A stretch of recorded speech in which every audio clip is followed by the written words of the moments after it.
Bismillahirrahmanirrahim. Assalamualaikum warahmatullahi taala wabarakatuh. Alhamdulillahirabbil alamin wa sallallahu ala sayyidina Muhammadin wa ala alihi wa sahbihi wasallam amma ba'du. Mungkin ini akan menjadi video terakhir saya mengenai Deddy Mulyadi. At least ya, selama dia tidak ngomong-ngomong lagi tentang agama begitu. Jadi sebetulnya apa-apa yang menjadi kebijakan Deddy Mulyadi itu bukan urusan saya sama sekali. Ya, tentang kebijakan saya mempercayakan 100% ya. Itu sebetulnya kalau bagi saya untuk siapapun begitu, pemimpin siapapun. Selama track recordnya itu dia belum pernah culas, itu kita atau saya lah ya begitu ya. Saya ini tidak punya kepentingan untuk mengkritiki karena ya memang yang namanya kebijakan itu dalam satu sisi pasti akan menguntungkan sebagian pihak, dalam sisi lain akan merugikan pihak yang lain. Itu sudah biasa ya. Tidak bisa menyenangkan semua orang itu. Jadi urusan saya itu dengan KDM, urusan saya dengan urusan tauhidnya. Nah, itu yang pertama ya. Yang kedua, kalau KDM ini sudah ngaconya parah begitu, seperti kemarin tuh. Maki-maki orang hadapan kamera, bukan bapaknya, bukan pamannya, bukan apanya, ikut campur ke prinsip keluarga begitu. Itu sudah parah itu. Nah, selain itu saya tidak akan mengomentari Deddy Mulyadi begitu ya, karena yang menyoroti beliau juga banyak, yang menyoroti dari segi prestasinya, yang menyoroti dari segi pencitraannya itu sudah banyak lah. Itu saya tidak masuk ke wilayah situ. Nah, cuman untuk yang kali ini, video kali ini memang kebetulan ya berkaitan erat dengan kabupaten di mana saya ada begitu di Garut, yang beritanya itu mengimbas ya kepada saya. Jadi banyak di kolom komentar itu mengatakan saya ini marah-marah sama Deddy Mulyadi karena bantuan pesantren di stop. Nah, itu yang jadi ramai itu di kolom komentar sih, itu ramainya ya. Nah, ini bagaimana saya menjelaskannya. Jadi begini dulu. Tapi sebelum ke sana lah ya, sebelum kita menjelaskan, kita lihat dulu beritanya nih supaya kita punya konteks lah enak. Ini saya dapatkan dari Tribun ya, Tribun News nih. Gimana beritanya tentang dana hibah ke pesantren-pesantren. Yang ternyata paling besar itu di Garut. Kalau kedua siapa? Tasik kalau nggak salah begitu ya. Saya tidak berbicara masalah Tasik begitu. Ini nanti yang diobrolin di Garut. Kita saksikan dulu ya.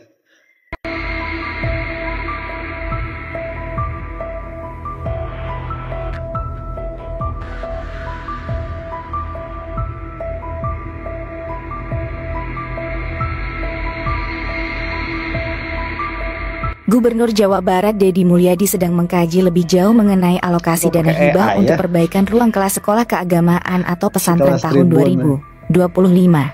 Hal itu dilakukan karena ada kejanggalan di mana ada salah satu kabupaten yang mendapatkan alokasi lebih besar, mencapai ratusan miliar rupiah. Deddy menemukan berbagai macam kejanggalan, di mana wilayah yang merupakan basis pondok pesantren terbanyak di wilayah Jawa Barat, yaitu Cirebon, justru mendapatkan alokasi yang rendah dibandingkan Kabupaten Garut.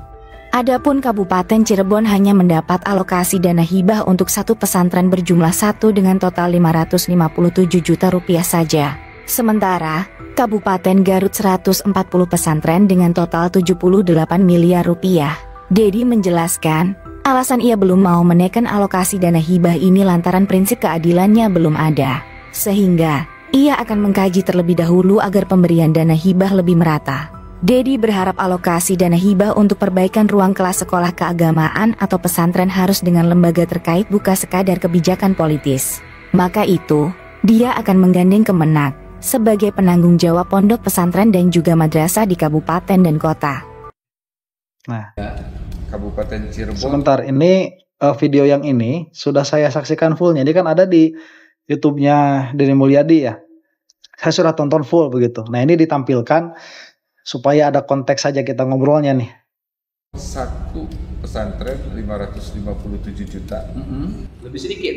Sangat cuma satu. Kabupaten Cirebon sebagai basis organisasi agama, basisnya Nahdlatul Ulama, basisnya Islam tradisional. Betul. Di Jawa Barat Islam hanya satu. NU itu hanya dapat satu.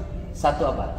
Satu pesantren dengan nilai 557 juta. 557 juta. Nah, terus dan terbalik dengan Kabupaten Garut. Kabupaten Garut yang langganan 140 pesantren dengan nilai yayasan dengan nilai 78 miliar. Oke. Kabupaten Garut 78 miliar. Ya. Biasanya dapat dana hibah Kabupaten Garut per tahun berapa untuk kegiatan-kegiatan keagamaan, organisasi keagamaan, pesantren, madrasah?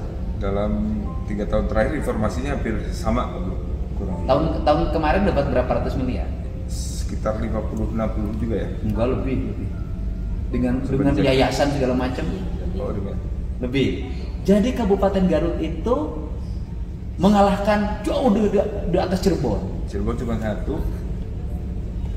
Garut 140. Kalau menunya seperti ini, saya sebagai gubernur kok tidak memperlihatkan rasa keadilan? Itu yang konsep tata kelola yang baru, Pak. Iya, saya sebagai gubernur miris juga. Saya menandatangani sebuah bantuan di mana ada satu kabupaten yang dapatnya kecil banget, padahal dia basic pesantren, basic tradisional NU, tapi ada satu kabupaten melambung tinggi. Saya nggak bisa. Terus apa lagi? Yang terjadi di Cirebon juga terjadi di Karawang. Karawang berapa? Karawang cuma 1 juga, Pak Bu. Berapa? Dan itu malah di bawah 300 juta. Oh, Karawang dapatnya berapa? Satu pesantren 300 juta. 300 juta terus? Majalengka 13 pesantren 1,3 miliar. Pangandaran 3 pesantren 1,7 miliar. Purwakarta 2 pesantren 500 juta. Pangandaran kecil daerahnya tapi dapatnya lumayan. 3, Pak. 3 terus? 3 pesantren 1,7 miliar. Purwakarta 2 pesantren 500 juta. Kabupaten Subang 8 pesantren 2,3 miliar. Sukabumi 21 pesantren berapa? Totalnya 9,2 miliar. Kabupaten Sumedang 1 juga, Pak. 100 juta. 100 juta. Terus? Kabupaten Download Tribun X. Nah, itu dulu ya. Jadi saya sudah nonton videonya full dan tidak ada kata-kata yang bisa keluar dari mulut saya kecuali applause. Ya, applause dalam pengertian apa? Memuji begitu. Ini revolusioner dalam pengertian apa ya? Sesuatu yang membanggakan, sesuatu yang belum pernah terjadi, terkhusus di Jawa Barat atau secara umum mungkin di Indonesia begitu ya, yang setransparan ini ngobrol di hadapan kamera kemudian direkam tentang anggaran dengan datanya secara lengkap. Siapa yang ngomong kayak gitu kalau bukan KDM begitu? Jadi begini. Saya meluruskan dulu beberapa hal ya. Yang pertama, kalau Anda itu melihat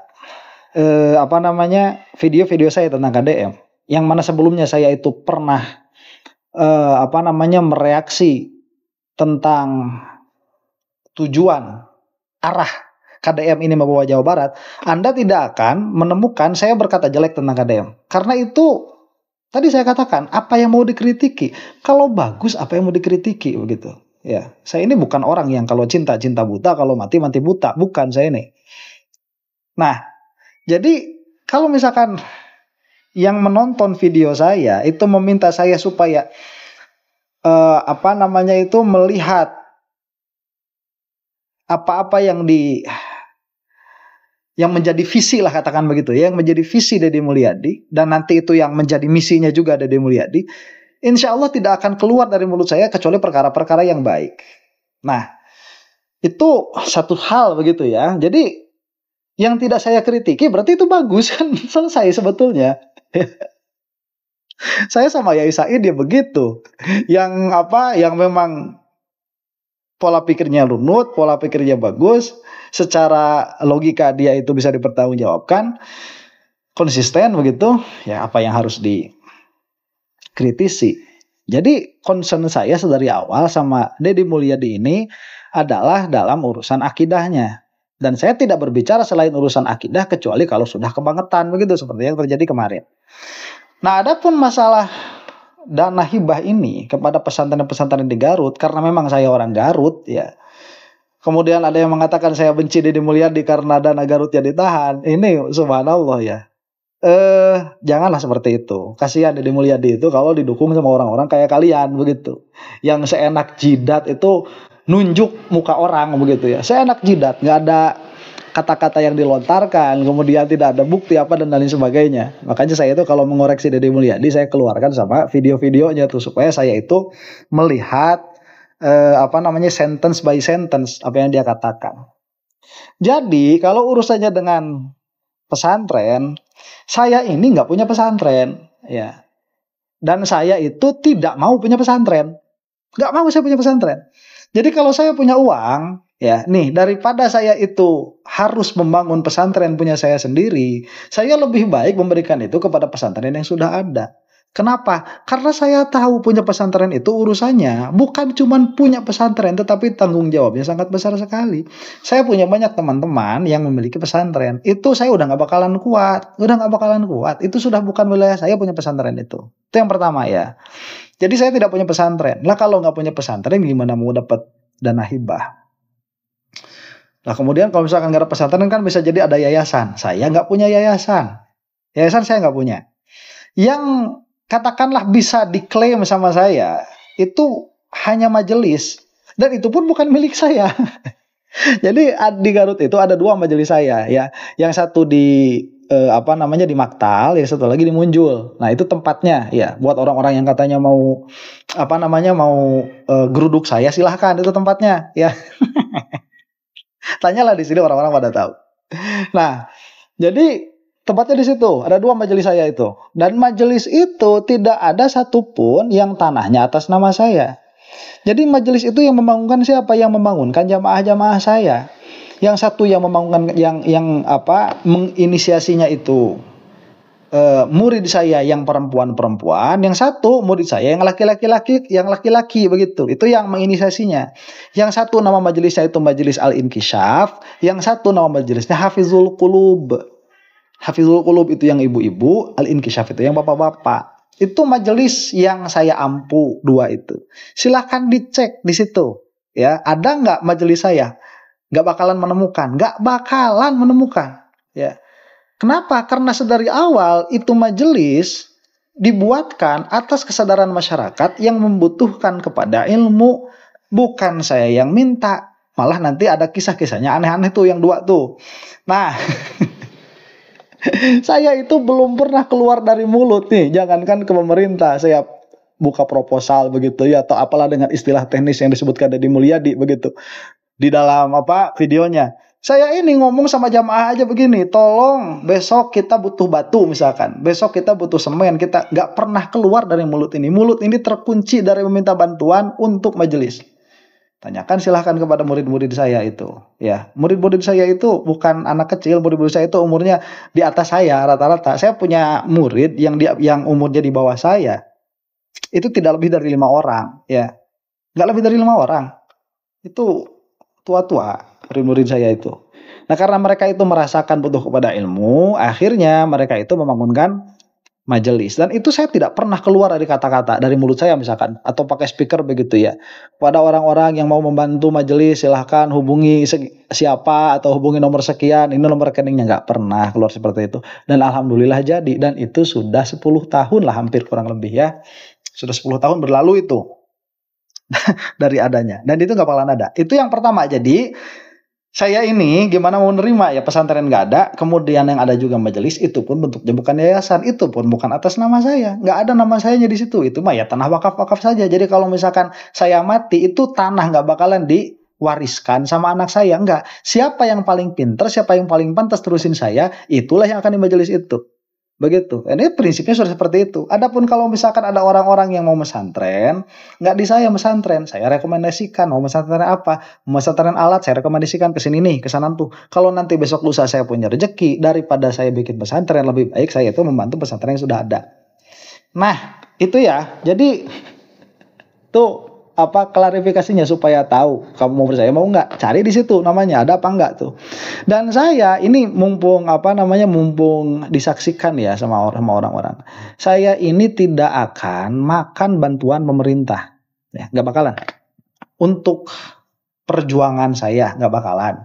Tapi kalau lewat dulu sama PNS, ada PNS nih misalkan ya, murid-murid saya juga ada yang PNS juga, soalnya ada yang PNS misalkan nih ada kebaikan begitu ya, saya terima. Saya itu tidak melihat apa namanya gaji PNS itu haram. Enggak, saya tuh gak se-ekstrim itu, biasa aja. Cuman kalau misalkan bantuan langsung dari pemerintah gak bakalan saya terima.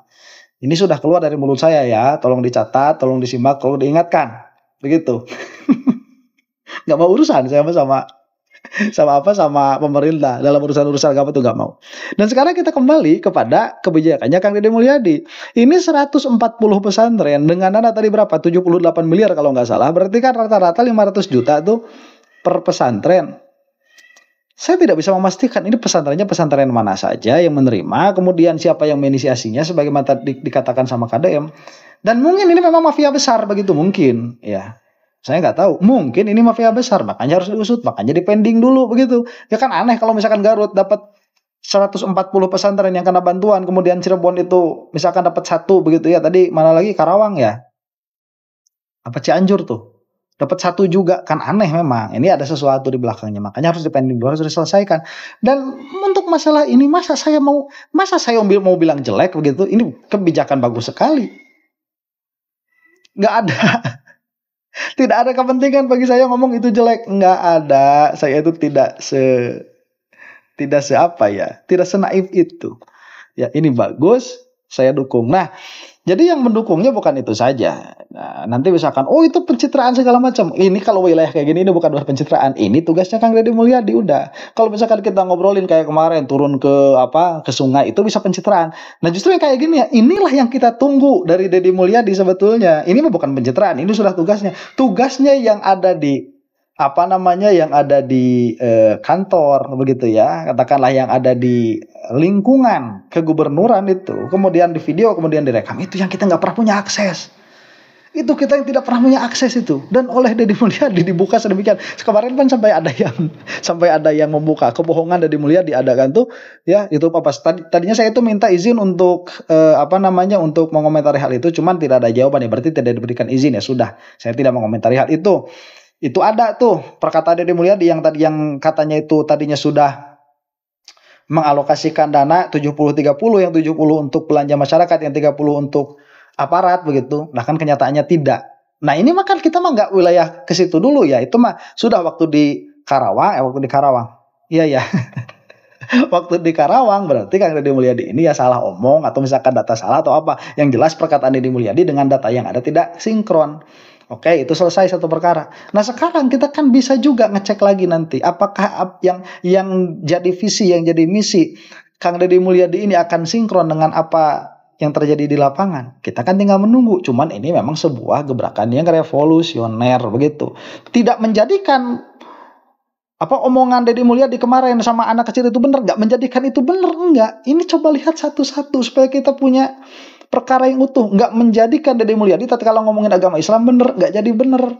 Nggak menjadikan bahwa Deddy Mulyadi itu nggak ada pencitraan, nggak juga. Ini kita harus melihatnya satu-satu. Ya itu yang berusaha saya campaign, berusaha saya pasarkan begitu. Bukan kebencian yang saya pasarkan itu. Ini campaign yang kita itu harus melihat seseorang dari berbagai aspek dengan kehidupannya yang dinamis, melihat satu-satu supaya kita ini bisa melihat secara utuh. Dan sekali lagi ya saya katakan, ini bisa jadi adalah video terakhir saya mengenai Deddy Mulyadi. Selama Deddy Mulyadi itu tidak berbicara tentang agama lagi atau kelewatan kayak kemarin. Nah, dan ini saya dapat juga video satu lagi, tanggung ya, kita lihat sajalah 3 atau 4 menit dari video yang akan disaksikan. Ini juga sama, mau mengomentari kebijakannya Kang Deddy Mulyadi. Dilihat dari segi mempending dana hibah kepada pesantren. Saya rasa ini bagus. Sekarang, menghadirkan lokal menjadi Indonesia. Diperbaiki. Lokal menjadi Indonesia. Dana hibah sementara akan di stop dulu. Jadi sistemnya akan diperbaiki. Karena selama ini disinyalir uang dana hibah itu diserap oleh yang punya yayasan. Dan yang dapatnya katanya konon itu juga. Nah itu masalahnya. Jadi yang hancur mah hancur, yang maju mah maju gitu kan. Itu real dan fakta. Ya. Dan beberapa proposal dari 2 kabupaten memang mendominasi benar. Ya. Ya. Kemudian yang dapat itu juga benar. Konon katanya sampai fantastis dana hibah untuk Jawa Barat yang mengalir ke yayasan itu dari orang provinsi langsung, ibu-ibu yang ngomong kan, yang dia yang mencairkan dan mengatakan itu sampai 3 triliun. Masya Allah, astagfirullah. Ini pantesan ya, pada mewah-mewah. Saya punya kakek, saya punya juga saudara, banyak punya pesantren. Dan ada sesepuh pesantren yang saya masih nasab ke beliau, masih ahli ke beliau, pernah berwasiat sama saya sebelum meninggal. Dua-duanya, Bapak Kiai Haji Patah di Mangunjaya, Wahera Pandi juga pernah berkata pada saya sendiri. Nah, alhamdulillah. Hid, maneh lamun kayak boga pesantren, pokoknya di uang mah ulah muka yayasannya, atas nama yayasan. Begitu juga Wajib Patah. Maneh membuka pesantren, pokoknya ketemu kayak yayasan. Saya bertanya, emang kenapa Wak? Bisa jadi jalma anu taklid bidayah. Ya, jadi takut jadi orang yang taklid bidayah. Nanti di Yaumal Mahsyar tidak akan mendapat teduh-teduh dari tidak mendapatkan iu-iu kalau bahasa Sunda. Berarti tidak mendapat keteduhan dari bendera Rasulullah itu sapaan. Karena orang sudah berbohong dan menjual akidah dan imannya kepada dunia. Nah itu, jadi ada wasiat kalau bikin pesantren jangan pakai yayasan. Keluar tuh nanti proposal, jangan ya. Itu mendingan di pom bensin pakai kotak amal daripada ke pemerintah. Betul itu. Jadi kalau gini ya, kalau secara idealis saya mau katakan begini, Kang Deddy Mulyadi ya, jangan kan dipending, stop aja sekalian, nggak apa-apa kita mah begitu. Emangnya kita makan dari duit pemerintah begitu? Kagak nggak mau, masa harus bilang najis itu? Nggak mau saya mah.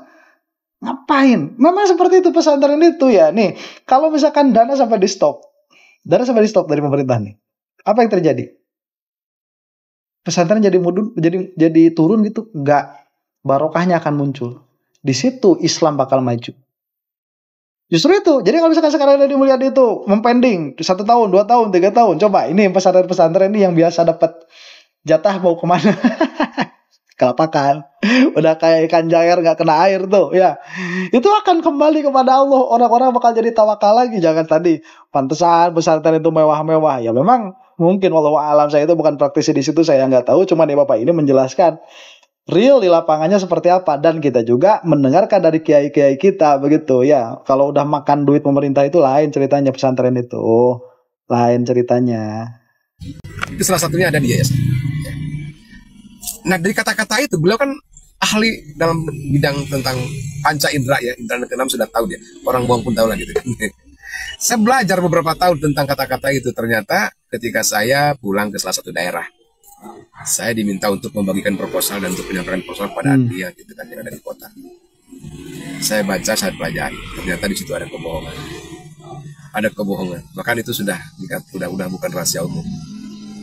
Ketika ada permohonan pengajuan ya untuk proposal itu, ada di dalamnya yang punya murid cuma 40, 70, 80. Tidak sedikit yang punya ada 1000, ada yang 500. Nah betul. Itu bisa dilihat sendirilah ya nanti di videonya, dan itu sudah rahasia umum. Masa kita bilang rahasia umum begitu. Udah tahu cuman nggak bisa ngapa-ngapain. Terus nanti urusannya sama orang dalam. Terus nanti itu yang tahu ada dana anu, ngobrol sama saudaranya begini dan begitu. Itu mau udah lagu lama ya. Jadi saya sudah menepis, entah kamu mau percaya atau tidak. Sekali lagi, kebencian sama KDM tuh nggak ada ya. Saya sudah mengatakan berkali-kali, orang yang saya benci itu cuma 2. Udah, itu cuma 2 yang saya benci, itu selesai. Jadi Mulyadi bukan salah satunya, begitu ya. Jadi kalau misalkan dia itu tidak ngerti tentang agama, tentang Islam, berhenti ngomongin Islam, selesai urusan dengan saya ya. Dan jangan keterlaluan, itu aja sudah. Kalau mau pencitraan diri itu kan hak-hak dia begitu. Orang-orang masih kritik segala macam. Udah, yang namanya pemimpin itu nanti akan sesuai dengan rakyatnya.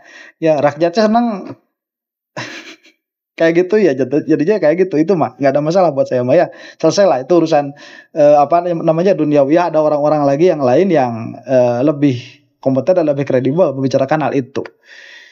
Ya demikianlah, mudah-mudahan video ini ada manfaatnya. Wallahu ta'ala a'lam bishawab. Assalamualaikum warahmatullahi ta'ala wabarakatuh.